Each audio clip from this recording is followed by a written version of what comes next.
Enquanto uma máquina vai colhendo a soja, outra vem bem atrás, plantando a segunda safra.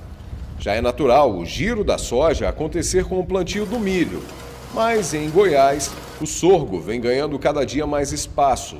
O Joel seguia essa receita, soja, depois milho, mas agora já divide a propriedade entre o milho e o sorgo.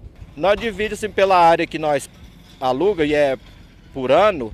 Aí para não ficar a área parada, nós entramos no meio dessa atividade do sorgo. Aí eu fiz os 100 hectares de milho, 120 de milho e fazendo 100 de sorgo para dar resultado. Porque a chuva que nós plantamos meio tarde, então nós não pode abrir muitas pernas porque dá muito resultado. Assim, fica cara a despesa e da vez no final não dá uma colheita que a gente necessita.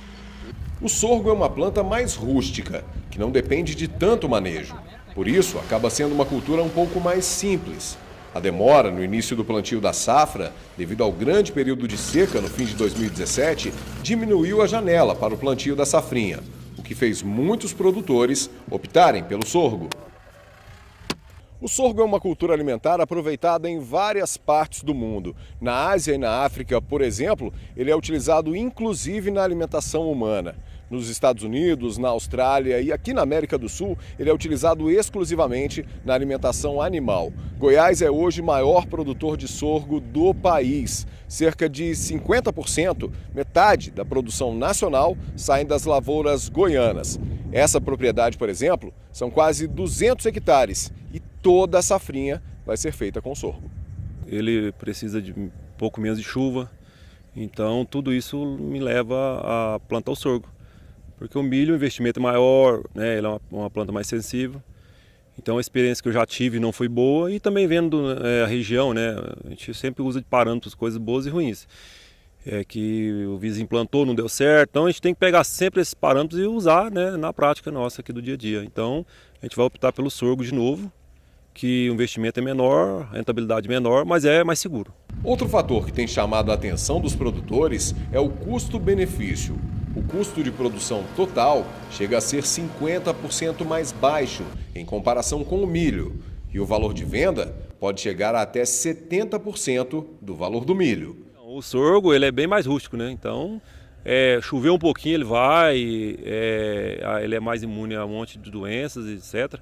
E a doação, resumindo tudo, ele é muito mais rústico. A gente fala que é caipira, né? Então ele aguenta mais o tempo, o clima, menos risco. O produtor tem que pensar nisso, não ficar sonhando com muitas, né, coisas que vai acontecer. Mas o sorgo, com certeza, ele te dá uma certa garantia a mais. Mesmo que você venda o sorgo pela metade do preço do milho, ainda dá uma margem legal. A expectativa dos produtores é de uma boa produtividade. Aí eu creio que esse ano vai ser igual ao ano passado. Nessa área aqui eu colhi a média de 100, 110 sacos por hectare. Foi muito boa. Então eu acho que desse ano a expectativa é a mesma. No resultado, no final, fica bem mais barato, mais em conta. O consultor do Instituto para o Fortalecimento da Agropecuária de Goiás, Cristiano Palavro, afirma que a cultura do sorgo tem vantagens e desvantagens. Eu acho que a principal vantagem do sorgo é que, pelo menos aqui em Goiás, a gente tem um mercado consolidado para sorgo. Realmente existe essa demanda de confinamentos, de outros tipos de produção pecuária que demandam esse sorgo.